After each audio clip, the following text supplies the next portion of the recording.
Fala, adoradores de grilo de motoca. Hoje é um assunto que realmente não é dos meus favoritos. Afinal, envolve essa polarização política doentia que tomou conta de nossa sociedade. Pois é, era melhor quando o brasileiro não era politizado. Quando a análise política mais profunda do brasileiro médio era dizer que político é tudo ladrão. Acabava a eleição e no dia seguinte o assunto era o Corinthians, ou sei lá, a esquete da Praça é Nossa. Mas agora todo mundo tem que ser um especialista político, comprar um conjunto de ideias, por mais absurdas que sejam, para se dizer pertencente a um grupinho repleto de sequelado. Todo artista, atleta, agora é avaliado de acordo com seu posicionamento político ou em quem ele votou. Como falei, todo mundo virou analista político, com uma opinião na ponta da língua sobre absolutamente qualquer assunto. Opinião essa que tratam como verdade absoluta e inquestionável. Conclusões tiradas do fundo do bumbum ou então de algum meme no Zap. Isso se não estiverem apenas sendo papagaios de grandes pensadores contemporâneos como Paulo Cogos ou Felipe Neto. Enfim, esses dias o Thiago AP lá no Twitter fez essa postagem, fazendo alusão ao fato do primeiro Kamen Rider de 1971 enfrentar nazistas. Ou até mesmo o fato da Shocker, a organização criminosa da série, ser uma alusão à turma do Catavento, como diria o Dedé. Além de rolar literalmente um confronto de um Rider contra um Kaijin Hitler Estrela do Mar em Kamen Rider X de 1974. Mas não demorou para aparecer umas amebas com a capacidade cognitiva de um bolinho de bacalhau para esfregar a bunda no teclado, para escrever diarreias verbais como essas aqui. Ai, faria sentido se Kamen Rider fosse chinês. Aí que tá a maior hipocrisia. Japonês sendo contra o nazismo para pagar de santo e apagar da memória. Se não fosse trágico, seria cômico imaginar o maluco se sentindo inteligente postando uma asneira dessas. Que absurdo ter um pouco de autocrítica, né? Imagina só criticar um comportamento praticado pela sociedade a qual está inserido. De acordo com a mentalidade desse cidadão, o brasileiro não pode criticar a escravidão. Afinal, o Brasil foi o último país a abolir tal prática. Vale lembrar que no Brasil teve o integralismo, um movimento político ultranacionalista que se inspirava no fascismo. Mas claro, o único motivo para um autor japonês criticar o nazismo é para apagar de santo e apagar da memória um passado inconveniente. Certamente, lá em 1971, Shotaro Shinomori pensou meticulosamente que 50 anos no futuro, no Brasil, estaríamos falando de Kamen Rider. Que essas séries seriam lançadas no mercado de vídeo estadunidense. E que assim o mundo todo esqueceria do que aconteceu na Segunda Guerra. O cara agindo como se todo japonês é ou tem de ser nazista, simplesmente pela participação do país no eixo da Segunda Guerra. O que é uma mentalidade burra e racista. Fruto desse pensamento imbecil de que japonês é tudo igual, não só fisicamente, como se fossem pessoas sem nenhum traço de individualidade ou características próprias. Daí surgem essas generalizações como dizer que todo japonês é inteligente ou bom em matemática, e falas que já ouvi a rodo por aí como "Ai, cheio de japonês para roubar minha vaga no vestibular. Ai, não existe japonês simpático. Ai, lugar de japonês é fritando pastel."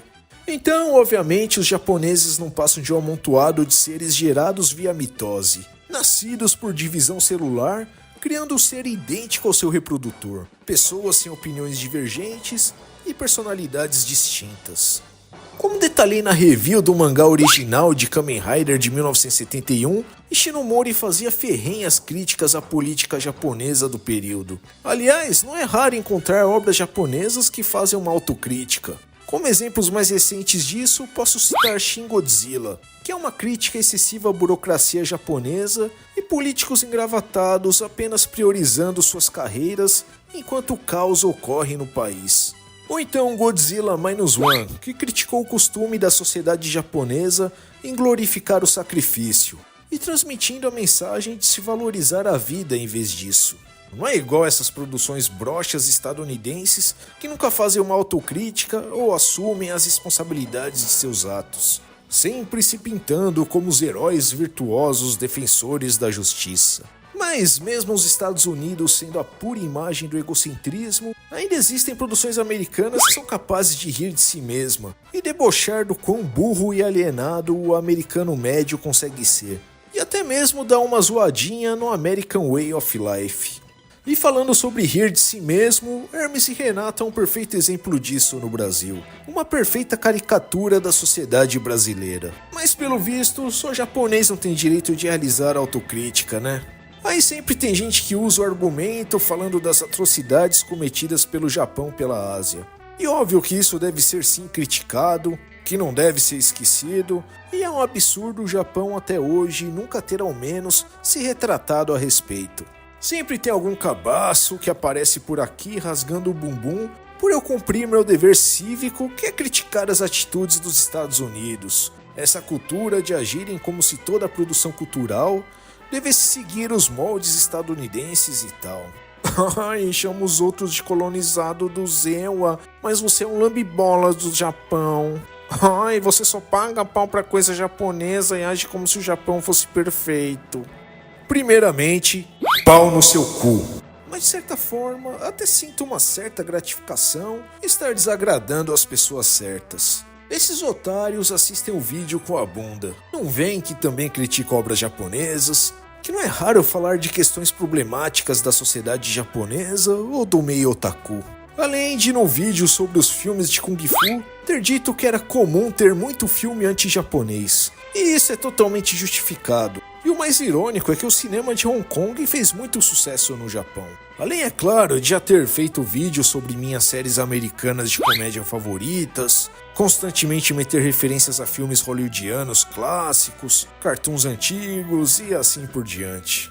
Mas na cabeça do Dodóizinho, eu tenho a obrigação de comprar a ideia de que o universo gira ao redor do Zewa. Mas não deixa de ser irônico ver gente dizendo que é hipócrita ver alguma obra japonesa criticando a turma do bigodinho, que é hipócrita japonês até hoje criticar a bomba atômica, mas nunca falam que é hipócrita murica vir com esse papinho de ai, vidas negras importam, sendo literalmente o país do Ku Klux Klan, ser um país que se vende com a ideia de um liberalismo econômico, mas vive impressionando os países e empresas estrangeiras que não atendem seus caprichos, se dizem país da liberdade, mas financiou ditaduras pela América do Sul, se dizem contra o terrorismo, mas eles que criaram os monstros radicais que hoje controlam o Oriente Médio. E uma lista de atrocidades e injustiças intermináveis.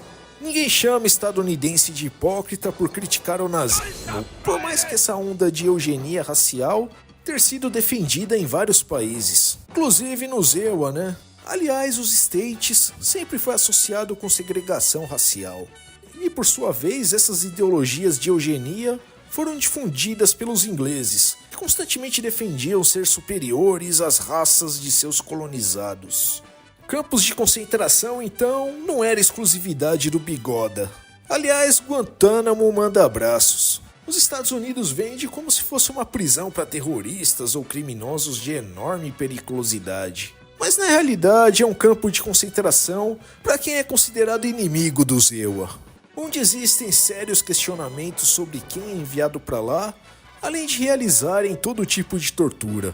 Mas nada disso impede que tem um monte de lambisaco por aí, ostentando acessórios com bandeirinhas dos Estados Unidos e do Reino Unido. E não falta cabaço que defendem discursos oriundos de uma carência de voadora na cara. Como em um vídeo que assisti onde um cara entrevista pessoas na rua, e um deles é um otaquista crinjola de cosplay que diz: hoje os japoneses pagam de bonzinhos, mas só aprenderam depois de 2 bombas atômicas.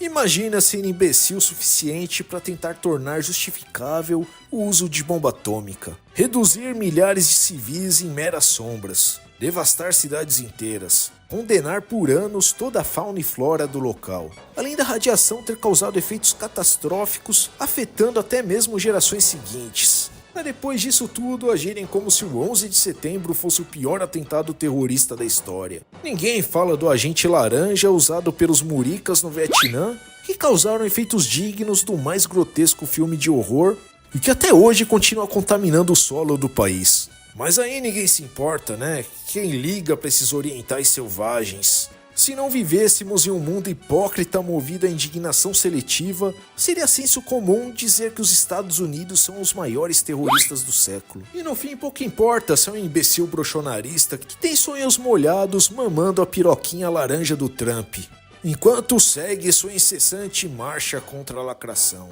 Ou se é uma outra espécime de imbecil que se acha virtuoso por colocar bandeirinha de arco-íris em sua descrição na rede social, por promover uma política hipócrita calcada no identitarismo egocêntrico. Não é raro ver dodóizinho de ambos os lados compartilhando desse preconceito contra orientais, uma demonização do Japão. Nessa mesma postagem apareceu um maluco dizendo que o kawaii é uma forma do país vender uma ideia de fofo e apagar suas atrocidades.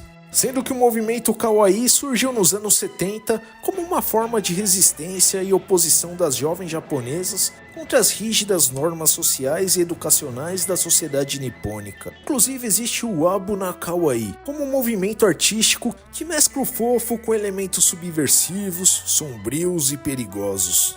Obviamente que com o tempo o movimento foi absorvido pelo mercado, e assim acabando se tornando algo meramente comercial e banalizado, como acaba ocorrendo com quase todo movimento artístico. Por mais disruptivo que ele seja, o mercado acaba encontrando uma forma de torná-lo mercadológico. Inclusive, já dei um esculacho em um amigo meu por ter vindo com as ideias tortas de chamar o movimento Gyaro de blackface. Sendo que as Gyaros são uma tribo urbana japonesa, onde as garotas fazem bronzeamento artificial e usam um visual carregado, exatamente com o intuito de chocar as pessoas ao redor, para se opor ao padrão de beleza da sociedade japonesa, que defende que para ser bonita tem de ser extremamente branquela, tem que evitar ao máximo se expor ao sol. E falando nessas papagaiadas manjadas ditas por progressistas bitolados com a extrema necessidade de sinalizar virtude, é comum essa turminha do barulho pintar o Japão como um inferno na Terra, tratar como um país maligno, detentor de todo o machismo e tudo o que há de ruim no mundo. E novamente, óbvio que é um país problemático em vários sentidos, tem sim o que se criticar, o que se discutir, mas agora simplesmente vir com um papinho de representatividade, de amor e os escambau, tentando pagar de virtuoso se valendo de discurso xenofóbico, racista, e chegando até mesmo a defender genocídio exaltando bomba atômica, aí é falta de soco no rim. O que lembra lá da atriz Ana Hikari, que criticou a contratação do técnico Cuca por todo aquele caso de abuso sexual. Aí veio o vagabundo falar coisas como: "Ai, japoneses são os maiores Pois é, como uma descendente de japoneses ousa dizer que abuso sexual é errado?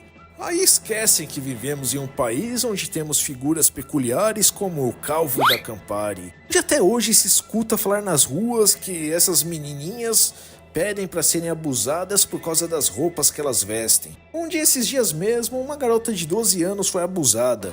Esquecem que aqui é o país onde um playboy foi condenado por estupro culposo.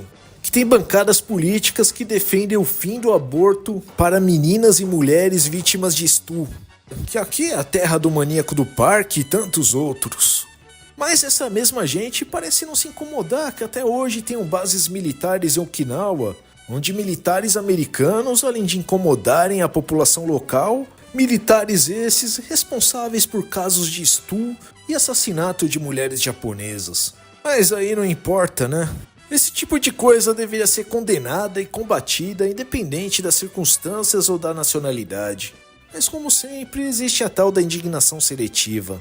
Enquanto as mesmas pessoas que demonizam o Japão em prol de seu pseudo-progressismo palmolescente, passam pano para famosinhos que cometeram abusos por esses serem defensores do mesmo devaneio ideológico. Exaltam figuras como a Rainha Elizabeth e Margaret Thatcher, a Dama de Ferro, como exemplos de empoderamento feminino.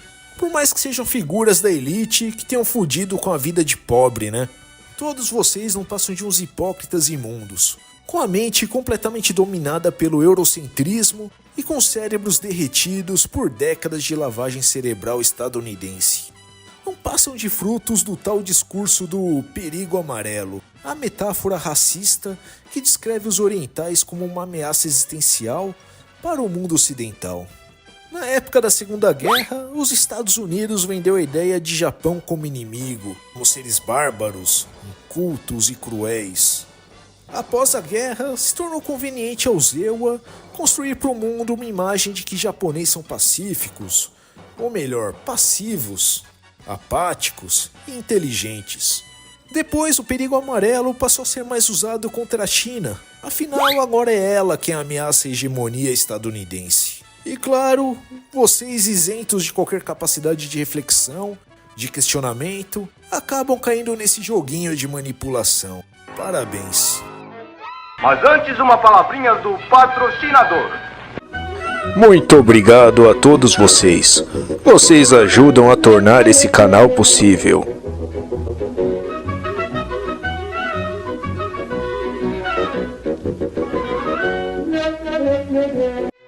Então essa foi a opinião e pistolagem de hoje. Se por um acaso gostaram dessa bagaça, metam o um joinha, se inscrevam no canal e compartilhem com seus amiguinhos.